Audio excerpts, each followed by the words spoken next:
Hello दोस्तों, स्वागत है आप सबका एक बार फिर हमारे यूट्यूब चैनल में। बात करेंगे इस वीडियो में शिक्षा विभाग से जुड़े अपडेट्स और जानकारी की। चैनल पर पहली बार है तो लाइक करें, सब्सक्राइब करें, आगे भी अपडेट्स मिलते रहेंगे।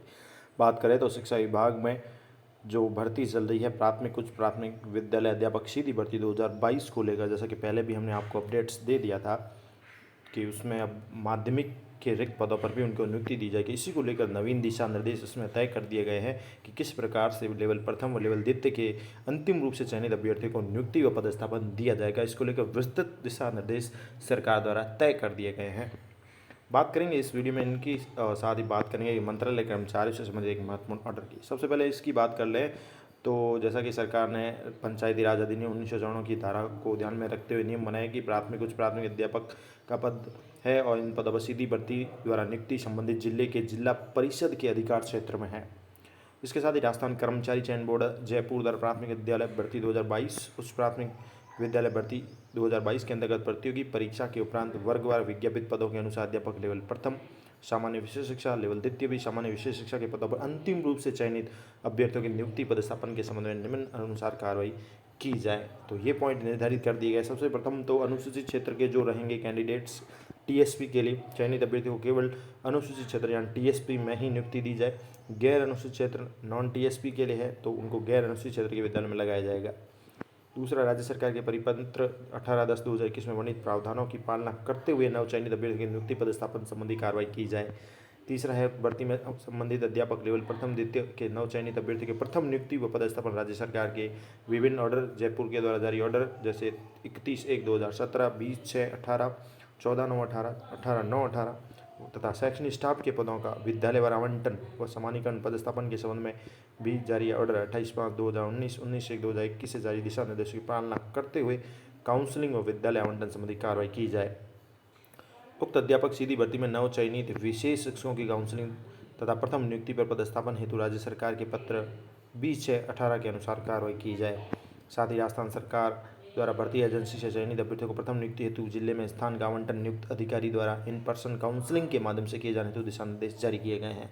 उक्त निर्देशों के अनुसार ही नवचयनित अभ्यर्थियों का काउंसलिंग के लिए प्राथमिकता क्रम निर्धारित करते हुए अभ्यर्थियों को वरीयता क्रम से उपलब्ध रिक्तियों के अनुसार काउंसलिंग की कार्रवाई संपादित की जाए।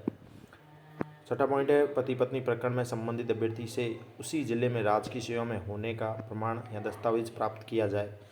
यदि इस भर्ती में पति पत्नी दोनों का ही चयन हुआ है और दोनों को ही एक ही जिला आवंटन हुआ है तो पति यानी पुरुष अभ्यर्थी को सामान्य पुरुषों की वरीयता में सबसे ऊपर रखा जाए। इसके साथ ही नवचयनित अभ्यर्थियों को काउंसलिंग के माध्यम से विद्यालय आवंटन कर नियुक्तियां प्रदान की जाए। किसी भी अभ्यर्थी को ऑफलाइन कार्यग्रहण नहीं कराया जाए। यानी नवचयनित अभ्यर्थी को काउंसलिंग के माध्यम से ऑनलाइन कार्यग्रहण करवाना है, विद्यालय आवंटन करके ऑफलाइन कार्यग्रहण नहीं कराया। सभी अभ्यर्थियों को ऑनलाइन कार्यग्रहण करवाना जाना है और काउंसलिंग में आवंटित विद्यालय में किसी प्रकार का परिवर्तन संशोधन नहीं किया जाए। नवचयनित अभ्यर्थियों की नियुक्ति पदस्थापन के संबंध में काउंसलिंग के लिए रिक्तियों हेतु निम्नानुसार प्राथमिकता भी क्रम निर्धारित किया जाए। प्राथमिकता ये रहेगी कि नवचयनित अभ्यर्थियों के लिए प्रथमतः प्रारंभिक शिक्षा के विद्यालयों की रिक्तियां प्रदर्शित की जाए। सर्वप्रथम तो अब ये होगा कि जो प्रारंभिक शिक्षा के जो रिक्तियां हैं खाली जगह वो प्रदर्शित की जाए। यदि प्रारंभिक शिक्षा के विद्यालय में उस पद की रिक्तियां कम हैं तो माध्यमिक शिक्षा के विद्यालय में उपलब्ध रिक्तियों जिसमें महात्मा गांधी राजकीय अंग्रेजी माध्यम विद्यालय को छोड़कर को शामिल करते हुए प्रारंभिक तथा माध्यमिक शिक्षा के विद्यालय की रिक्तियों को काउंसलिंग में प्रदर्शित किया जाए। यानी एक तरफ तो पहले रिक्तियाँ दिखाई जाएगी प्रारंभिक के, फिर दिखाई जाएगी माध्यमिक के, और महात्मा गांधी को यहाँ छोड़कर बात हो रही है, काउंसलिंग के माध्यम से भरी जाएंगी। दूसरा है, जिन नवचयनित अभ्यर्थियों के द्वारा उच्च माध्यमिक अथवा स्नातक अंग्रेजी माध्यम उत्तीर्ण कर रखी है, यानी इंग्लिश मीडियम से किसी ने कर रखी है 12th या ग्रेजुएशन, उनके लिए काउंसलिंग में महात्मा गांधी अंग्रेजी माध्यम विद्यालयों के साथ साथ अन्य विद्यालय की रिक्तियां भी प्रदर्शित किए जाएँ। यानी ऐसे अभ्यर्थियों के लिए महात्मा गांधी का भी ऑप्शन खोला जाएगा, वो भी ले सकते हैं।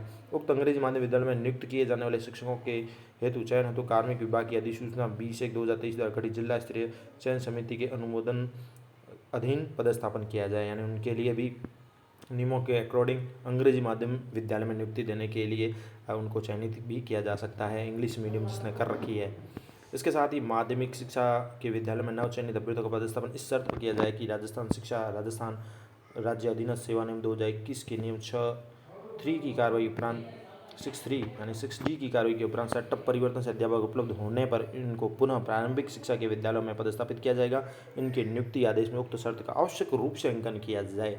ये सबसे इम्पोर्टेंट पॉइंट है जिसको आपको रीड आउट कर लेना चाहिए, जिसमें कहा गया है कि अगर आपकी नियुक्ति माध्यमिक शिक्षा के विद्यालय में होती है एज नवीन नवचयनित अभ्यर्थी का पदस्थापन, तो इस शर्त पर होगा कि राजस्थान शिक्षा अधिनियम सेवा नियम बना हुआ है 6(3), जिसमें 6D या सेटअप परिवर्तन होता है।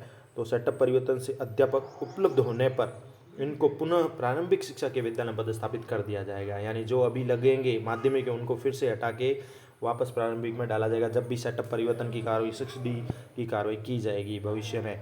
इनके नियुक्ति आदेश में भी यह शर्त आवश्यक रूप से अंकन की जाएगी। इसके साथ ही बिंदु संख्या 1 और 2 की कार्रवाई के अनुसार यदि नवचयनित अभ्यर्थी पदस्थापन के लिए आवश्यक रिक्तियाँ कम रहती है और आवश्यक रिक्तियों की सीमा तक महात्मा गांधी अंग्रेजी माध्यम विद्यालयों की रिक्तियों को काउंसलिंग में भी शामिल किया जाए।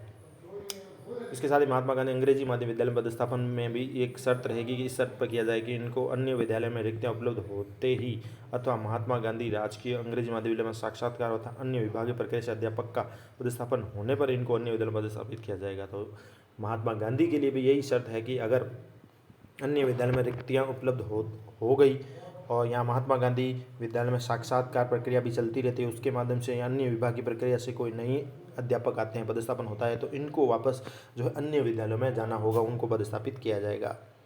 इसके साथ ही उक्त सीधी भर्ती अंतर्गत अध्यापक लेवल प्रथम बात करें तो लेवल द्वितीय विज्ञान और गणित और अंग्रेजी के पदों पर चयनित अभ्यर्थियों की संख्या इन विषयों के रिक्त पदों से अधिक होती है तो इनको आवश्यकता अनुसार अध्यापक लेवल प्रथम के पदों पर इस शर्त पर पदस्थापित किया जा सकता है कि विज्ञान और गणित अंग्रेजी के रिक्त पद उपलब्ध होने पर इनको मूल पद पर पदस्थापन कर दिया जाएगा।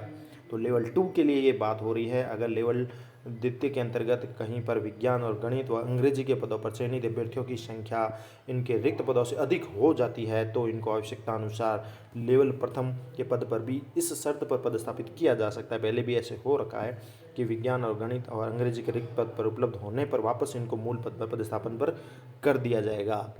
इसके साथ ही अध्यापक लेवल द्वितीय के पद पर नवचयनित अभ्यर्थी की प्रथम नियुक्ति के लिए काउंसलिंग के समय लेवल द्वितीय के आवश्यक रिक्त पद उपलब्ध नहीं होने पर सर्वप्रथम राउ मावी में लेवल प्रथम के स्पष्ट रिक्त पदों को शामिल किया जाए। ये भी यहाँ पर एक क्लियर किया गया है कि लेवल द्वितीय के पद पर नवचयनित अभ्यर्थी की प्रथम नियुक्ति करते समय काउंसलिंग के समय लेवल द्वितीय के आवश्यक रिक्त पद यदि उपलब्ध नहीं है तो सर्वप्रथम इनको राउ मावी यानी 12वीं तक की स्कूल में लेवल प्रथम के जो स्पष्ट रिक्त पद हैं उनको शामिल करते हुए लिया जाएगा। तत्पश्चात राउ प्रावी में लेवल प्रथम के रिक्त पदों को काउंसिल में शामिल किया जाए। यानी सर्वप्रथम इनके लिए ये खोली जाएगी राउ मावी, उसके पश्चात राउ प्रावी यानी उच्च प्राथमिक में लेवल 1 के रिक्त पद क्या है उनको काउंसिल में शामिल किया जाए। और यदि राउ मावी में और राउ प्रावी में भी लेवल प्रथम के पदों को शामिल किए जाने के उपरांत भी लेवल द्वितीय के नवचयनित अभ्यर्थियों के पदस्थापन के लिए रिक्तियाँ नहीं रहती हैं या कम रहती है तो राजकीय प्राथमिक विद्यालयों के स्पष्ट रिक्त पदों को काउंसलिंग में भी शामिल किया जाए। यानी तीनों ही ऑप्शन रहेंगे लेवल द्वितीय के लिए काउंसलिंग के समय। प्रथम नियुक्ति के समय सर्वप्रथम राउ मावी, फिर राउ प्रावी और फिर प्राथमिक विद्यालय। इसके साथ एक सीधी भर्ती 2022 में नवचयनित लेवल प्रथम के अभ्यर्थी को लेवल प्रथम के पद पर ही पदस्थापन किया जाए और लेवल 1 के जो हैं उनको केवल लेवल 1 के पद पर ही पदस्थापित किया जाएगा।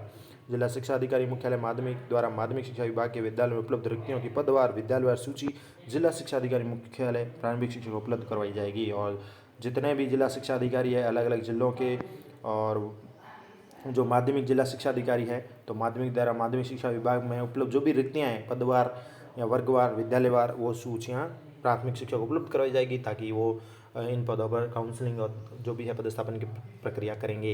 इसके साथ ही नवचयनित अभ्यर्थियों को विज्ञप्ति के अनुसार पूर्व के 33 जिलों के अनुसार ही नियुक्ति पदस्थापन का कार्य किया जाए।